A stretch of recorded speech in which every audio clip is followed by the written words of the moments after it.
look up there, that entire suite is here for you. How special is it to share this healthcare appreciation night with the team that supported you and your wife so closely? I'm gonna cry, man. This is a very emotional day. Everyone up there played a very, very, very big part. Kay and I are just so happy to be able to at least share today. For me to get a save, it's unbelievable. Let's talk some baseball. Your second save of the season, navigating through that lineup. Clearly you had everything working, striking out the side. Describe to me what you were feeling and how you just chose to navigate through there. Fastball command, I felt like I had it in the bullpen. I barely threw any changeups and sliders. It was just more just getting the fastball dialed in. Trusting well. Love that guy. And all I wanted to do was just put the pressure on the hitters. And tonight was a good one. Tonight was truly a pitcher's duel. When you look at what Yoshinobu did, Blake Treinen and yourself, what is it like when you're just a part of a pitching staff that is going out executing on all facets? Yam's one of the greatest pitchers ever. We're watching greatness day in and day out, and I'm really happy for Blake to get the last out there, and then for myself, just shut the door. Alex, this night was special for so many reasons, but it was clear that you had an angel with you out there on the mound. Congratulations on your second save of the season, and thank you as always. Thank you. Thank you. Hello and welcome to Access Sportsnet Dodgers, brought to you by Mercury Insurance. John Hartung, Nomar Garcia-Parra, Adrian Gonzalez. What an energy we have here behind us tonight, because we had an energetic night inside the stadium. This marquee pitching matchup, it lived up to the billing. Yoshinobu Yamamoto, Nolan McLean, both were outstanding. So good, in fact, this game was completed in 2 hours and 3 minutes. It was a 1-1 game going to the eighth. Nomar, the Dodgers get a blue base hit by Kyle Tucker. They scratch across the run, and then Alex Vesia finished it in the ninth. Listen, the Dodgers were able to find a way to get a couple runs, especially in that first inning where I thought they were going to be able to capitalize a couple more there. But McLean was really good over there for the Mets. They only got that one run. But Yamamoto, after giving up that home run, did a tremendous job shutting down this offense. And the Dodgers, once again, find a way to come through. Oh, yeah, this is we expected a great pitching matchup, and we got a great pitching matchup. Both McLean and Yamamoto did an incredible job. But hats off to Yamamoto, giving up the early 2-0 home run to the leadoff hitter Lindor, and then only giving up 3 hits the rest of the way. Did an incredible job.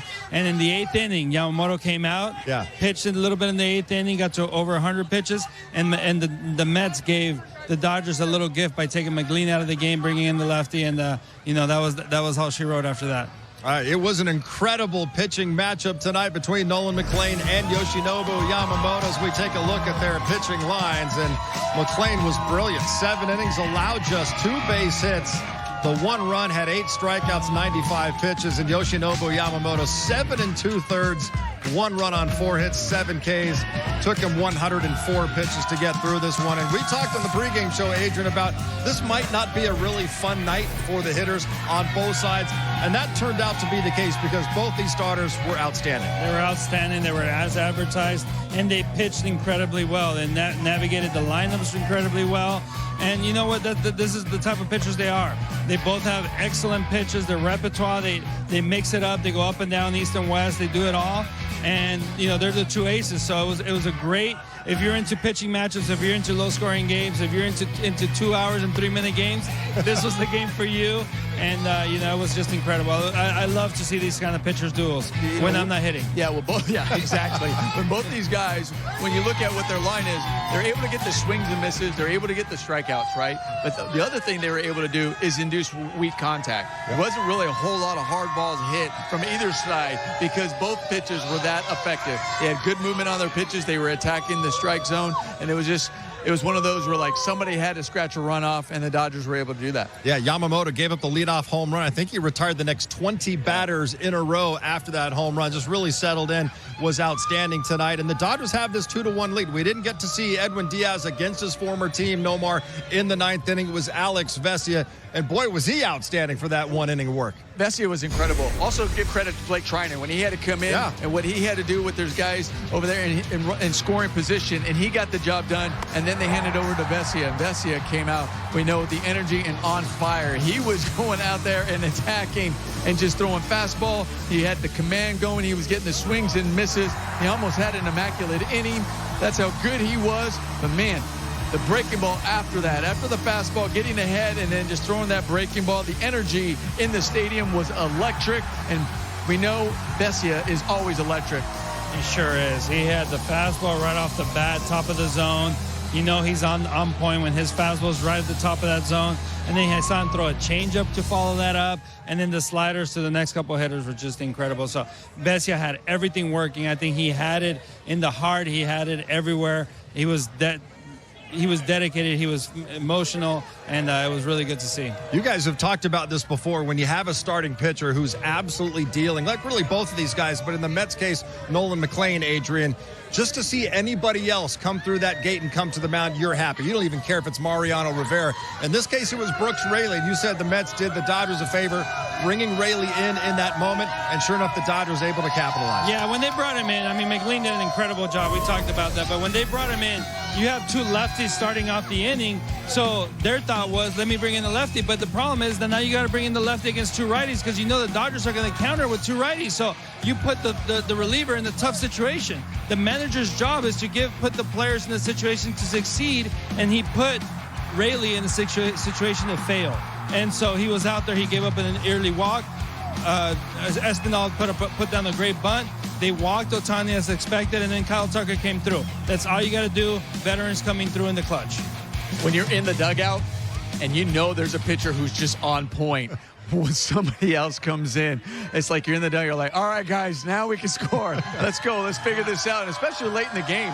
And the other thing that's motivating is, you know, your pitchers have been unbelievable as well. You want to win this one for Yamamoto, for the bullpen that's coming in and putting up those zeros and getting the job done. Like, we got to find a way, and we're going to go out there and do it. And there was great situational hitting all around that inning in order to get that run. Dodgers pull it out, 2-1 win over the Mets, so they secure a series win. Let's head upstairs, check in one final time with Joe Davis and Eric Karros. The Dodgers get another starting pitching gem. One night after they get 8 innings from Robleski, Yamamoto goes 7 2/3, and then Vesia awesome in the ninth.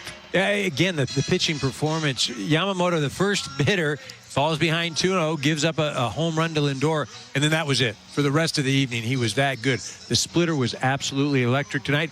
Turned the ball over to Alex Vesia. He came in, ignited the crowd, and just shut him down. And how good did that have to feel for Kyle Tucker coming through with a game-winning hit? Well, and that's the thing. They'd intentionally walked Shohei, but at first and second. It's a tough at-bat against Raley.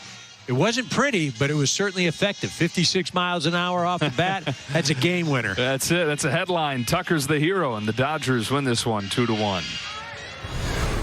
All right, here we go. Let's get to the highlights. Tuesday night baseball on a beautiful evening in Los Angeles. Top of the first inning, Francisco Lindor, Adrian, 2-0 pitch, and his first RBI of the season on a solo homer. Yeah, I mean, that's a 2-0 pitch, fastball down the middle. Lindor was ready for it. He's not going to miss it. And, you know, I would say that's the only mistake Yamamoto made all game. All right, so it's 1-0. He looked like his. He was even saying, my bad. Yeah. And don't worry about it. I'm going to lock in.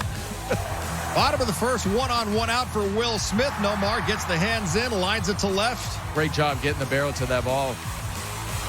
With that movement that McLean is featuring, especially that sinking fastball that's running in on a righty, the way he was able to bring those hands in, good piece of hitting. And here, just make contact, putting on play. And he was thinking about to the right side. That's what Freddie's thinking. Got a man in scoring position, and he's able to put the ball in play and knock in a run. Immediately ties it up there in the first. So we go to the second. Yamamoto against Brett Beatty. Adrian's able to get the strikeout. Nasty split. That split, 93-mile-an-hour split. I mean, that is just filthy. Mark Vientos, swing and a miss. Great slider right there. It's a 1-2-3 second inning for Yamamoto. Top of the third. Marcus Semien looking. He buckled on the split. Yeah, he did. That's Man. Two batters later, Yamamoto facing Lindor. 3-2 pitch takes care of him. So that's 9 in a row retired at this point since the home run. pretty impressive that he's able to have confidence in that cutter, backdoor cutter on a 3-2 pitch. Top of the fourth, Jorge Polanco, and we saw this several times in this game. No more ground balls to first, the flip to Yoshinobu. This one a little high. Hey, we got an athlete over goodness. There. They say pitchers aren't athletes. But yeah, that made me a little nervous, too, when he's running over there, has to get up there, and then landing on first base. But because he is such an incredible athlete, incredible shape, he's okay. We can all smile about it, but we all held our breath. That's a pretty good vertical, too. It really is. He can get up there. Next batter is Bo Bichette. And he's testing Freeman as well. This time, Freddie said, no, I'll take it myself. Give you this play out. That's 12 in a row retired by Yamamoto. Bottom of the fourth, Teoscar Hernandez at the plate, and McLean was matching Yoshinobu. That's 11 in a row retired by him. It's a great backdoor sinker right there. Pitchers that can execute that are going to pitch for a long time in the big leagues. Top five. Mets just trying to get a base runner at this point, and Brett Beatty tries to drop down a bunt. No more. Good play by Will.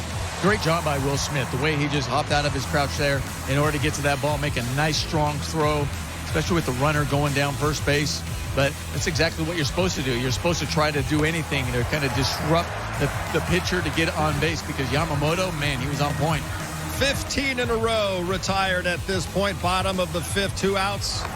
Haesung Kim, he works a walk. Great at bat right here by Kim. First base runner for either team since the first inning. Alex Freeland at the plate, and they try to pick off Kim at first. Now he's in the scoring position. That's what Kim does. But next pitch, Freeland chops it to second. And McLean gets out of that inning. Still 1-1 going to the sixth. Lindor with 2 outs. Nobody on. Shoots it to left. Teoscar Hernandez coming in. 18 in a row. Retired by Yamamoto. Bottom half of the sixth. Shohei Ohtani is leading off, trying to extend his on-base streak. Not quite deep enough. Carson Bench, routine catch. So Ohtani's 0 for 3 at this point. Will Smith pops it up into foul ground. Another easy inning for McLean. McLean, I'll tell you what, the run on his sinker, man, it is some serious run getting in on those righties. Yamamoto back out there for the 7th inning. Facing Polanco. And Adrian, he's going to get another strikeout. Yes, he is. The slow curveball. I mean, after seeing all those splits, cutters, and fastballs, this curveball, you're not ready for it. After 20 in a row, Bo Bichette off the end of the bat. That one is fair. It's a 2-out double. Then after a walk, you have 2 on, 2 down. Beatty swings and misses. Great split right there. That was his, when he needed his best split, there it was. When you had guys in scoring position and it looked like they might be able to squeak out a run, he does that. McLean gets Freddie Freeman on 3 pitches. Teoscar Hernandez on 3 pitches, goes down looking.